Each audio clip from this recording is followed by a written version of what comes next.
Now we're going to talk about renal or kidney masses and treatment for kidney masses. For small kidney masses, ones that are located in areas that can be treated by what we call a partial nephrectomy. A partial nephrectomy can be done robotically, either with the single port or the multi-port. In addition, a partial nephrectomy can be done transperitoneally or retroperitoneally.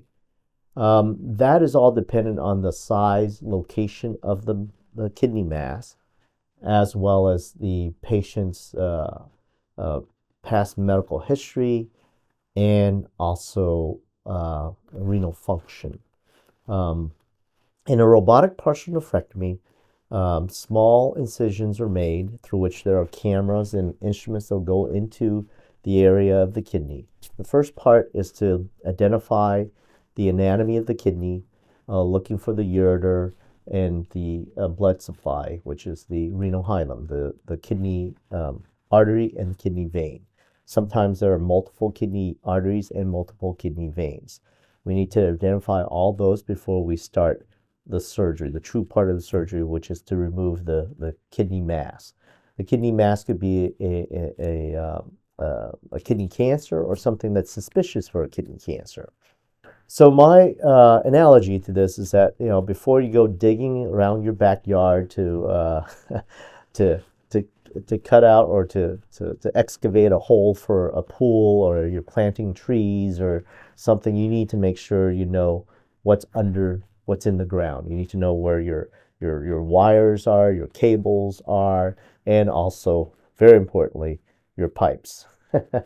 You don't want to injure those things without knowing where they are and have control of them. So in this situation, in a partial nephrectomy, you need to know where the ureter is. That's where you don't want to damage that. And you need to know where your arteries and veins are so that you can have control of that, so that when you start to cut the mass out, you don't cause a lot of bleeding. So once a once we've identified the renal artery and the renal vein and the ureter, an intraoperative renal ultrasound is then introduced. This is a small little device, an ultrasound that is put in the abdomen, the area where the kidney is, which then we use to help identify where the mass or the tumor is, how big, how deep, and how much blood supply is going to the mass. Once that is known, then we map out and stake out where the mass is so that we can then plan for removing it. The kidney is usually covered with a large amount of fat, so sometimes we need to remove that fat so we can see the mass and be able to efficiently and effectively remove the mass. This procedure, typically the whole procedure takes about a couple hours. The vast majority of the time for this surgery is in planning for the actual removal of the kidney mass. The reason why for that is that as soon as we are ready to remove the mass, we have to then clamp off the blood supply, whether you need to clamp off just the artery or the artery and the vein, depending on where and how big the kidney mass is located. Sometimes you need to remove a whole larger portion of the kidney, meaning you have to remove either half of the top or the bottom part. That's called a heminephrectomy. If you're only doing parts of it, it's called partial nephrectomy. And in doing this surgery, not only do you remove the mass or the tumor, but you also take with it a sliver of normal tissue so that you know for sure that you didn't leave anything behind. So it's very important to do what we call the intraoperative or intra-abdominal ultrasound to make sure we know how big, how deep, and where the kidney mass is located. Once everything's planned out, we put what we call temporary clamps on the artery and the vein. Once it's clamped off, we have anywhere from 30 minutes to 45 minutes to cut out the mass, make sure we have everything taken out, and then if there's any uh, uh, compromise of the renal collecting system, which means the area of the kidney where urine is collected, that has to be repaired.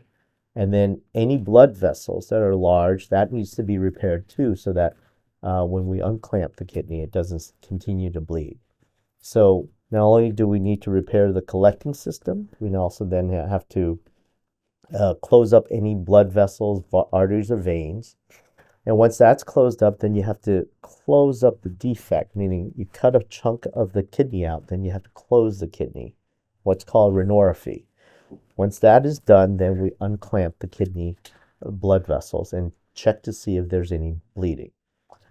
In an ideal world, there wouldn't be much bleeding. However, because we're cutting into parts of the kidney, there's a higher risk of bleeding.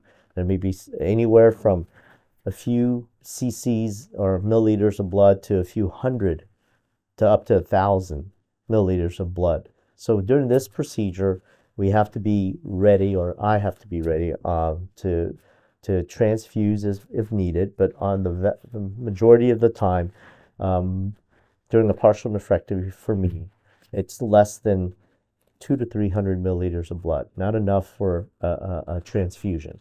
Just on average, if you were to compare, if you were to donate blood, a unit of blood is about 500 cc's. So they take maybe about half a liter of blood for during a donation.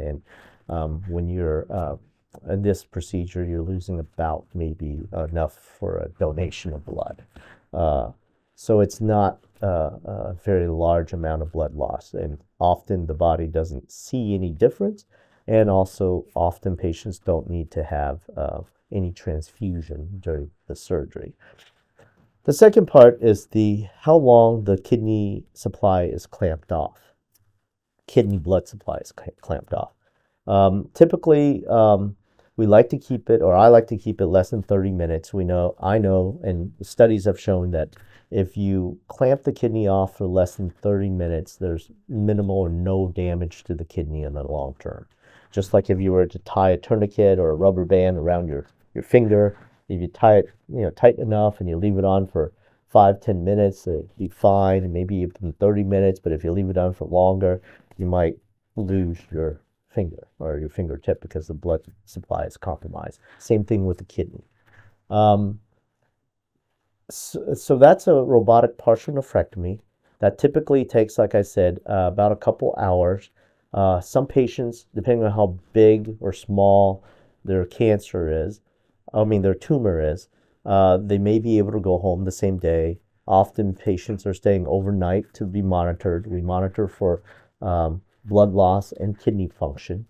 A lot of patients will need to have a catheter in, because the catheter allows us to monitor how much urine is being made, and that will tell us how well the kidney is functioning. Typically, blood work is performed after the surgery while you're in the hospital to make sure that you're not bleeding, and also make sure the kidney function is not compromised, that kidney function or creatinine has come back. The surgery, as I said, could be done with a multi-port robotic system or a single-port system.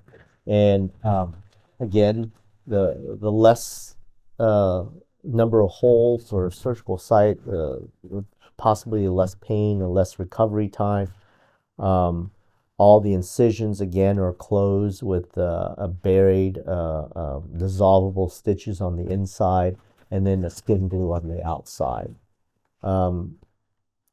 When patients are home, they may have when patients after surgery may feel some pain. The pain is usually deep inside from where the kidney was cut and repaired. And some patients will also have some pain around the incision sites or both. Some patients are able to go home the same day because the mass is small. The patients who stay overnight will most likely stay overnight and be able to go home the next day. When you're at home, things we worry about when patients have had a partial nephrectomy is to make sure that there's no active bleeding. that may occur after the surgery. So things we want to watch or we have our patients watch out for are any type of dizziness or lightheadedness that may be a sign of bleeding. Of course, if there's pain and there's swelling of the side of where the surgery is, those are things that are worrisome for possible complications or bleeding. Um, Typically, patients who've had a partial nephrectomy recover fairly quickly, are able to get back to being normal with normal activity between 3 to 4 weeks.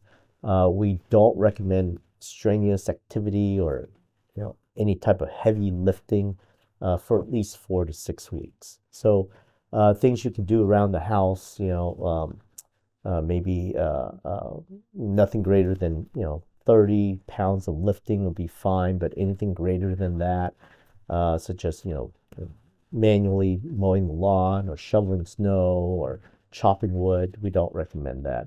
If you have a big dog or a big cat that's more than 30 pounds and you have to wrestle with it or tackle with it or walk it or struggle with it, we don't recommend that either. But small, normal routine, activity at home after a surgery is just fine.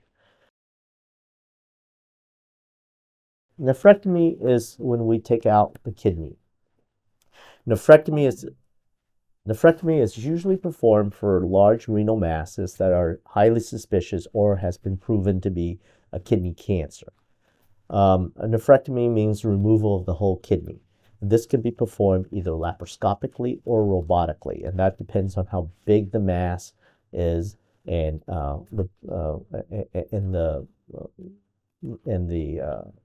body habitus as well as medical issues. But basically, they're about the same. If a kidney is about the size of your hand, and a mass could be as big or smaller than your hand, and typically, the average size of a kidney is anywhere from 10 to 14 centimeters long and about 5 to 7 centimeters wide.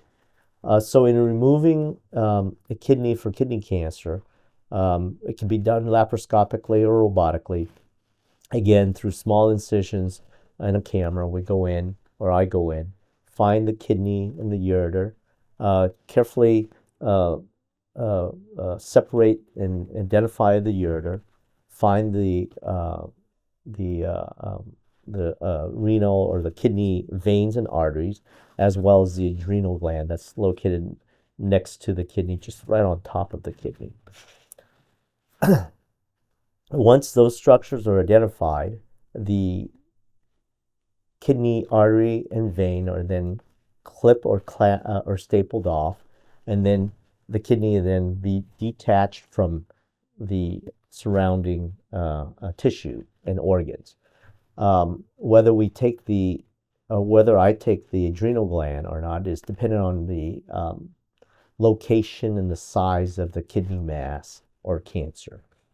Of course, if the cancer is next to the adrenal gland, you definitely want to take the adrenal gland because there's a higher possibility of what we call local invasion or metastatic disease to the adrenal gland. The removal of the kidney would then have to be performed as the whole kidney. We can't remove parts of it. So once the kidneys detach and the ureters detach, an incision has to be made to accommodate the kidney. I would try to take the kidney out through its most narrow dimension so that the incision is not large. That incision could be anywhere around the belly button or close down to where the belt line is. That depends on the size of the kidney and also the type of surgery that we're going to perform. Typically, in a radical robotic or laparoscopic nephrectomy, there's really minimal blood loss. Typically, my patients lose less than 100 milliliters of blood. Occasionally, larger tumors or cancers or masses are located closer to the renal hilum or where the major blood vessels are, there may be some more bleeding. On average, the surgery takes about 1 to 2 hours. There is pain after the surgery because of the larger incision to remove the kidney. All of the incision sites are closed using dissolvable buried suture and a glue or skin glue. So there are no major dressing changes or staples that need to be removed. Patients are usually in the hospital for 2 to 3 days to recover from the surgery.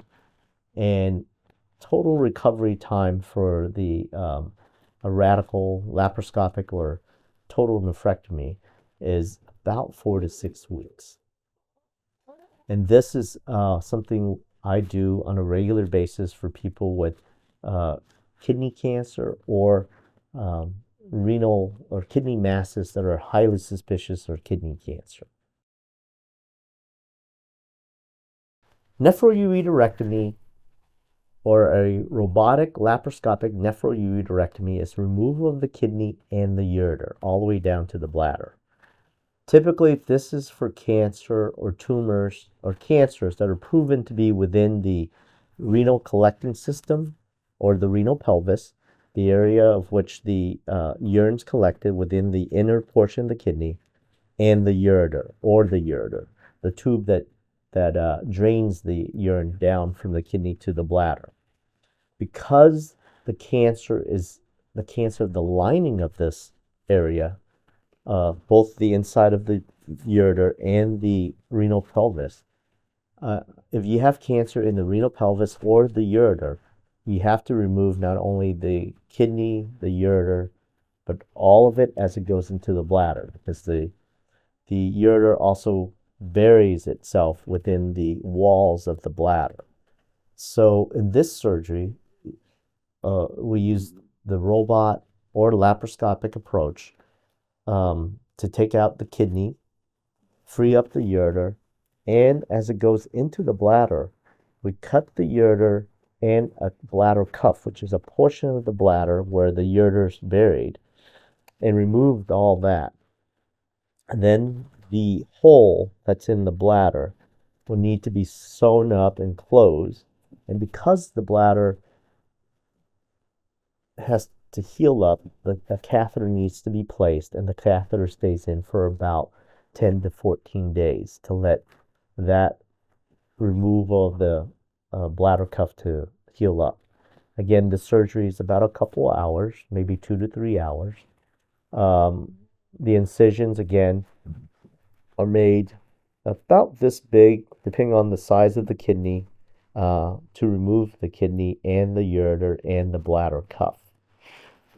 The blood loss for this surgery, again, is minimal, sometimes less than 100 milliliters.